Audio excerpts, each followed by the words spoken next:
তাহলে ঘরে যখন ঢুকবেন তখন সালাম দিবেন। সালাম দিলে বরকত আসে ভাই। সালামের শব্দটার মধ্যে বারাকা আছে, খেয়াল করে দেখেন। আমরা বলি আসসালামু আলাইকুম ওয়া রাহমাতুল্লাহি, তারপরে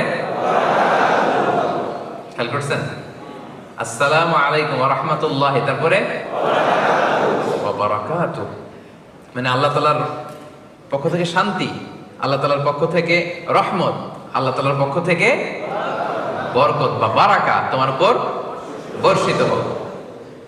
এই দোয়াটা কিন্তু আমরা করি। তাহলে বেশি বেশি সালাম দিবেন, তাহলে বারাকা নেমে আসবে। আল্লাহ তাআলা বলছেন ফাইদা দাখালতুম বুয়ুতান ফাসাল্লিমু আলা আনফুসিকুম তাহিয়াতাম মিন ইনদিল্লাহি মুবারাকাতান তাইয়্যিবা। তোমরা যখন ঘরে ঢুকবা তখন একে অপরকে সালাম দিবা, কারণ এটা আল্লাহর পক্ষ থেকে অভিবাদন পদ্ধতি। এবং এই সালামের বাক্যটা মুবারাকাতান তাইয়্যিবা, বরকতময় এবং পবিত্র। এটা পবিত্র বাক্য, বরকতময় বাক্য। বুঝতে পেরেছেন?